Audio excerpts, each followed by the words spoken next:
नमस्कार दोस्तों। कहानी कलश में आपका हार्दिक अभिनंदन है। आज मैं आपके लिए वरिष्ठ लेखिका चंद्रकांता जी का सद्य प्रकाशित उपन्यास समय अश्व बेलगाम लेकर उपस्थित हुआ हूं। दोस्तों, सबसे पहले लेखिका का परिचय जानते हैं। व्यास सम्मान से सम्मानित चंद्रकांता जी का नाम हिंदी साहित्य के क्षेत्र में कोई नया नहीं है। इनकी सुदीर्घ साहित्य यात्रा कई दशकों की है। 3 सितंबर 1938 को श्रीनगर कश्मीर में इनका जन्म हुआ। इनकी शिक्षा बीए, बीएड और हिंदी साहित्य में एमए है। 1967 से निरंतर सृजनरत चंद्रकांता जी के अब तक 14 कहानी संग्रह प्रकाशित हो चुके हैं। इसके अलावा चयनित एवं चर्चित कहानियों के 9 संकलन एवं समग्र कहानियां 4 खंडों में प्रकाशित हुई है। इनके जो उपन्यास हैं, अंतिम साक्ष्य, अर्थांतर, बाकी सब खैरियत है, एलान गली जिंदा है, अपने अपने कोणार्क, यहाँ वितस्ता बहती है, कथा सतीसर जो उनका पिछला जो उपन्यास था, जो महाकाव्यात्मक उपन्यास है, कथा सतीसर, समय अश्व बेलगाम लेकर आपके पास सामने उपस्थित हुआ हूं। और इनकी जो अन्य कृतियां हैं, यहीं कहीं आसपास ये कविता संग्रह है, हाशिए की इबारतें, आत्मकथात्मक संस्मरण है, मेरे भोजपत्र संस्मरण एवं आलेख है, प्रश्नों के दायरे में साक्षात्कार है। चंद्रकांता जी की कई कहानियों एवं उपन्यासों के विभिन्न भारतीय भाषाओं एवं अंग्रेजी में अनुवाद हो चुके हैं। आपकी रचनाएं कई विश्वविद्यालयों के हिंदी साहित्य के पाठ्यक्रम में शामिल हैं। दूरदर्शन के लिए कई कहानियों का फिल्मांकन तथा आकाशवाणी से कहानियों उपन्यासों का धारावाहिक प्रसारण हुआ है। और इन्हें जो सम्मान मिला है, सम्मान में इनको आपको के बिलरा फाउंडेशन का व्यास सम्मान, हिंदी अकादमी दिल्ली से साहित्यकार सम्मान और हरियाणा साहित्य अकादमी का बाबू बाल मुकुंद गुप्त पुरस्कार, उत्तर प्रदेश हिंदी संस्थान का महात्मा गांधी सम्मान, केंद्रीय हिंदी संस्थान आगरा का सुब्रमण्यम भारती पुरस्कार आदि अनेक प्रतिष्ठित पुरस्कारों एवं सम्मानों से इन्हें सम्मानित किया गया है। DSC South Asian literary prize की शॉर्ट लिस्ट में स्ट्रीट इन श्रीनगर, जो एलान गली जिंदा है का अंग्रेजी अनुवाद है, और लॉन्ग्स लिस्ट में द सागा ऑफ सतीसर, कथा सतीसर का अंग्रेजी अनुवाद है, ये शामिल किया गया। और इतना ही नहीं, उसे पुरस्कृत भी किया गया। दोस्तों, चंद्रकांता जी भौगोलिक दृष्टि से हिंदी साहित्य में कश्मीर का प्रतिनिधित्व करती हैं। कश्मीर को सांस्कृतिक एवं आंचलिक रंगों के साथ, वे पूरी धमक व ठसक के साथ कश्मीर की उपस्थिति दर्ज कराती है। कश्मीर की पृष्ठभूमि पर एलान गली जिंदा है, यहाँ वितस्ता बहती है, कथा सतीसर तथा कई कहानियां लिखने के बाद इनका लेखन वहाँ के ज्वलंत प्रश्नों एवं बृहत्तर मानवीय सरोकारों से जुड़ा है। जो मैं आज आपके पास लेकर आया हूँ, इसमें भी कश्मीर समाया है। जी, समय अश्व बेलगाम में भी कश्मीर समाया है। इनकी रचनाओं में को पढ़ना कश्मीर को महसूसने जैसा है।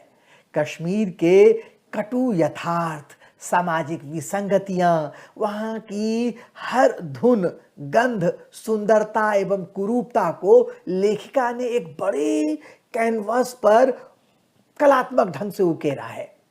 चंद्रकांता जी के साहित्य के 3/4 हिस्से में कश्मीर समाया है। वह हम कह सकते हैं कि वह कहीं खिलखिलाता रहा है, कहीं मुस्कुरा रहा है, कहीं चुपचाप अपने सौंदर्य को पर मुग्ध हो रहा है, तो कहीं जार बेजार रोकर कफस रहा है। जी, इनके रोम रोम में कश्मीर की माटी समाई है, इसलिए इनकी रचनाओं में वहाँ की मिट्टी की महक, वहाँ की मानवीय यंत्रणा और त्रास की चिरंतन पीड़ा की गाथा महसूस की जा सकती है।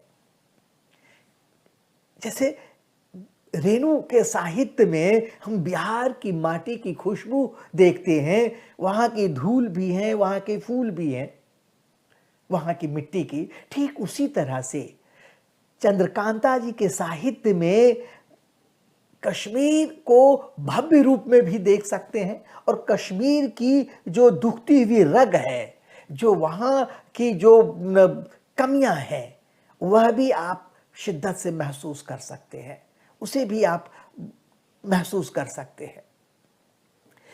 इनकी जो कश्मीरियत, इनके साहित्य की बड़ी शक्ति है।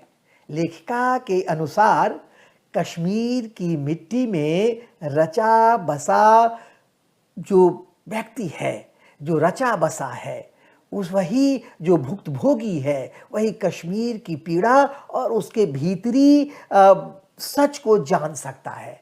ये बिल्कुल 100% की सही बात है, खरी बात है। और बहसों फतवों में उलझे बिना ही समय के सच को साहित्य में दर्ज कर सकता है, वही इंसान दर्ज कर सकता है जो वहाँ की पीड़ा से अवगत हो, जो भोगा हो, उस दर्द को सहा हो। और चंद्रकांता जी ने उस दर्द को सहा है, इसलिए उनके साहित्य में कश्मीर धड़कता है, कश्मीर कई बार रोता भी है। जी, रोता भी है उनके साहित्य में। और एक जो बात मैं और कहना चाहता हूं, और वह मैं कहना चाहता हूं कि इन्होंने अपने साहित्य में मानवीय अधिकार और अस्मिता से जुड़े सवाल तो उठाया ही है, साथ ही शैव, बौद्ध, इस्लाम की सांझी विरासतों को विखंडित करने का जो दुष्चक्र रचा गया, और किस तरह रचा गया। लद्यद और नुंद ऋषि की धरती पर भिन्न धर्मों के होने के बावजूद आपसी सौहार्द समन्वय में रची बसी संस्कृतियों में जो विखंडन की स्थिति पैदा हुई, वह कैसे हुई, क्यों कर हुई, जैसे सवालात भी इन्होंने अपने साहित्य में उठाया है। जी, इनके साहित्य का मुख्य स्वर यह भी है। अपने महाकाव्यात्मक, जैसा कि मैंने अभी चर्चा की, देखिए ना मेरे पास वह मैं लेकर बैठा, ये चंद्रकांता जी का इससे पहले महाकाव्यात्मक उपन्यास जो है कथा सतीसर की मैं बात कर रहा था। उसके बाद हम समय अश्व बेलगाम की बात हम करेंगे। जो अपने महाकाव्यात्मक उपन्यास कथा सतीसर में 1931 से 2001 तक के कश्मीर की बृहद कथा को इन्होंने उठाया है, बृहद। और वरिष्ठ कथाकार चंद्रकांता जी ने अपने लगभग 200 पृष्ठों के सद्य प्रकाशित उपन्यास समय अश्व बेलगाम में 3 पीढ़ियों को चित्रित किया है। वहां पर देखिए, जो मैं तुलनात्मक दृष्टि से बात कर रहा हूं, कथा सतीसर में लेखिका ने 1931 से 2001 के कालखंड को उठाया है। तो इसमें लेखिका ने लगभग 3 पीढ़ियों को चित्रित किया है। इसमें एक परिवार की कहानी के माध्यम से जैसे वर्तमान का पूरा चित्र ही साकार कर दिया है।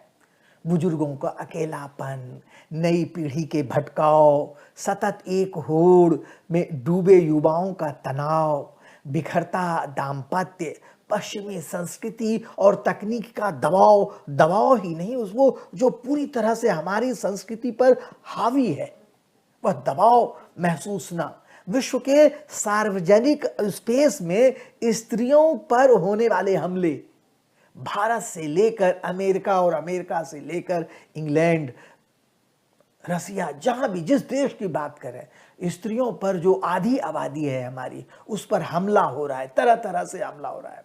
हमले के अनेक अनेक रूप इजाद किए जा रहे हैं इसके बारे में। इतना ही नहीं, वह उसमें उनके जो इस सब को लेकर एक गंभीर चेतावनी इसमें मौजूद है, इनके इस समय अश्व बेलगाम में उपन्यास में। इस उपन्यास को 8 भागों में बांटा गया है। जैसे देखिए 8 भागों में इसमें बांटा गया है, और ये जो भाग हैं, ये जो इनके नाम हैं इस तरह से हैं: सुख की नगरी, उस रात कोसारों से रक्त झरा, परी महल की उदास यादें, फिर बैताल उसी डाल, धरती को आकाश चाहिए, खुश रहो अहले चमन, जडानंदान पंगून, प्रकृति बधिरा मुक्त विकलान, और चरैवेती चरैवेती। जैसे खंडों में उसे 8 खंडों में बांटा है। समय अश्व बेलगाम में न केवल बाह्य विस्थापन है बल्कि आंतरिक विस्थापन है। ये अब एक साथ दोनों चीजें चल रही हैं इस उपन्यास में। एक बाह्य विस्थापन तो है, कश्मीर की माटी से एक परिवार वह अमेरिका जा बसता है, वहां के दुख दर्द, वहां की जो जद्दोजहद है उसे वह झेलता है। दूसरी ओर आंतरिक विस्थापन भी है, आंतरिक विस्थापन जो अपने देश में भी रहकर विस्थापित है। ये आंतरिक किस तरह से विस्थापन है वह भी पूरी शिद्दत के साथ इसमें आप महसूस कर सकते हैं। इसमें न केवल बाह्य विस्थापन है बल्कि बहुत ही शिद्दत से महसूस की जाने वाली आंतरिक विस्थापन भी है, को रेखांकित किया है लेखिका ने। इसमें दुनिया जहान में बसे उन लोगों की पीड़ा है जो अपनी मिट्टी से, अपनी संस्कृति से, जड़ों से विच्छिन्न हो गए हैं। कश्मीर से जान बचाकर निकला एक पंडित अपने परिवार जैसे लोगों के साथ राजधानी दिल्ली में आकर नए सिरे से जीवन शुरू करता है, और धीरे धीरे क्या होता है, धीरे धीरे उनके पैर नई जमीन पर अपनी जगह बनाने में सफल भी होते हैं। परंतु उन्हें यह महसूस होता है कि यदि हम अपने ही देश में शरणार्थी हैं तो फिर दुनिया में कहीं भी रह सकते हैं, चाहे वह भारत हो या चाहे अमेरिका हो, चाहे इंग्लैंड हो या दक्षिण अफ्रीका हो, कहीं भी रह सकते हैं। इसमें क्या फर्क है? यह उपन्यास बड़े फलक पर कई पीढ़ियों को समेटे एक महाकाव्यात्मक उपन्यास है। इसमें कोई दो मत नहीं है, जितने बृहद उसे उठाया गया है। इसमें मनोवैज्ञानिक भी है, इसमें एक द्वंद्व चलता रहता है, और बाह्य दबाव भी है, सामाजिक दबाव भी है और मनोवैज्ञानिक दबाव है। ये जब आप पढ़ेंगे तो उन चीजों को आप बड़ी शिद्दत से महसूस करेंगे। एक लाजवाब उपन्यास है। इस 2022 में हिंदी साहित्य को एक लाजवाब उपन्यास मिला है, एक हिंदी पाठकों को, बल्कि पूरे भारतीय साहित्य को एक लाजवाब, बहुत ही उम्दा उपन्यास मिला है, और यह नाम है समय अश्व बेलगाम। जी, समय अश्व बेलगाम। ये जो उपन्यास है इसका प्रकाशन राजकमल ने किया है। जी, ये पेपर बैक में है और ये इसका प्रकाशन जो है राजकमल ने किया है। और दूसरी बात, इसका आवरण जो है, जो आप देख रहे हैं, बहुत ही सुंदर है, परिष्कृत है, सुरुचिपूर्ण है, और इसका आवरण जो शुहेब शाहिद ने किया है। जी, शुहेब शाहिद ने इसका आवरण किया है। चंद्रकांता जी को इस हिंदी साहित्य को महत्वपूर्ण एवं काव्यात्मक उपन्यास देने के लिए, महाकाव्यात्मक उपन्यास के द्वारा हिंदी साहित्य को समृद्ध करने के लिए मैं अनंत अशेष शुभकामनाएं देता हूं, बहुत बहुत बधाई देता हूं। चंद्रकांता जी को भी बधाई देता हूं और उनके पाठकों को भी मैं बधाई देता हूं कि बहुत ही शानदार और महाकाव्यात्मक उपन्यास उन्होंने हिंदी साहित्य को देकर हिंदी साहित्य की श्रीवृद्धि की है। बहुत बहुत धन्यवाद। मैं अपनी बात यहीं समाप्त करता हूं, और अगर आपको पसंद आए तो आप जरूर सब्सक्राइब कीजिए, लाइक कीजिए। धन्यवाद।